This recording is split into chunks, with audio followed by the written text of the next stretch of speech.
Hola chicos, today we're going to talk about big numbers. Here are the numbers you know already. Go through these and hit pause and practice these out loud. So you should hit pause and say uno, dos, tres, etc. all the way up to 30. Let's review these together. We have 10, 20, EI not IE, 30, 40, 50,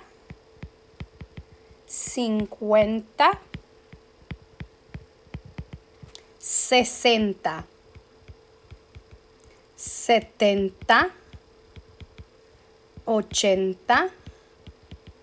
90, and 100. Un repaso. 1 through 30, we've already done those. Remember, they're written as one word. So you have 8, 16, 16, all one word. 29, all one word, all of your 20s too.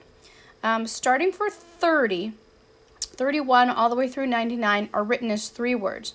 So you're going to use the tens place. So here, 30. Then you're going to use the word y, which means and then you're going to do the ones place, y uno. So 50 y 3, 50 and 3, 30 y 1, 30 and 1. 100. 100 exactly is 100, but 100 and something is ciento, okay? So 100 exactly, 100 is 100.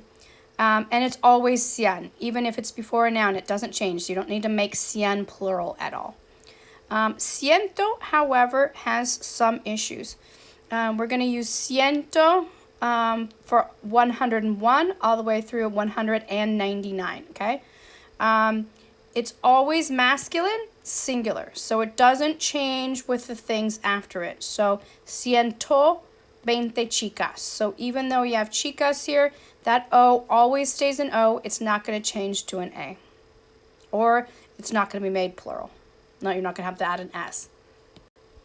Let's practice our bigger hundreds. So we had 100 or cientos, depending on whether it was 100 even or 100 plus something. And then we have, repitan, 200, 300, 400, 500, sounds like a key you'd put in a door, 600, 700, 800, 900. I'm sorry to inform you that these words do have some agreement issues when they come before nouns. So 200 through 900, if they are in front of a feminine or a masculine noun, you're going to change that O to an A depending on what's after it, okay? So if we have 200 sillas, chairs, sillas feminine, so we have to change 200 to 200 instead of 200. Here, pupitres, desks, is a masculine word, so it stays 300. And then just a reminder, we do this in English also, but you're not going to put an and between the 100 and the tens. The and goes between the tens and the ones. So for example, the word 142. It's 140 and 2. It's not 142, okay? So that's wrong even in English, but we do it a lot. We say 142, but that's incorrect. So in Spanish, this would be 142.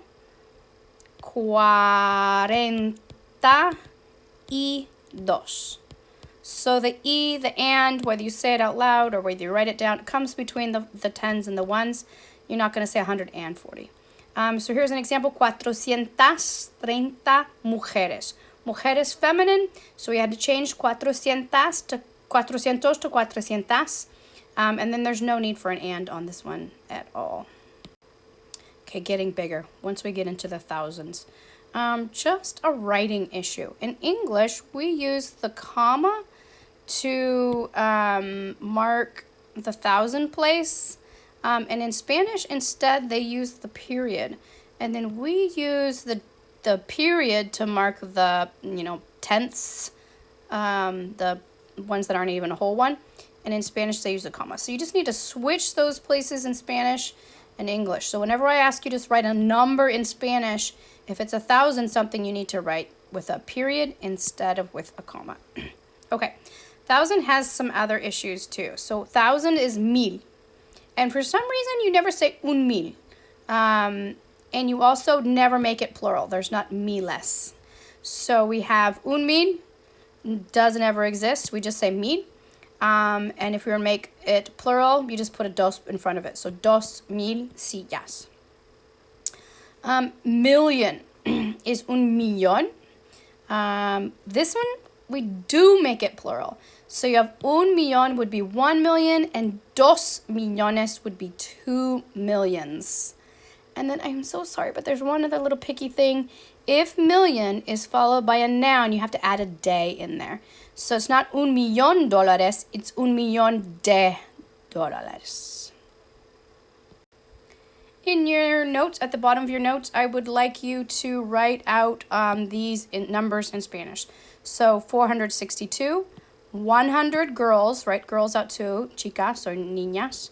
100, 1,356, and then 9,999 hamburguesas. So write all 5 of these at the bottom of your notes, and you're going to need to turn in your notes.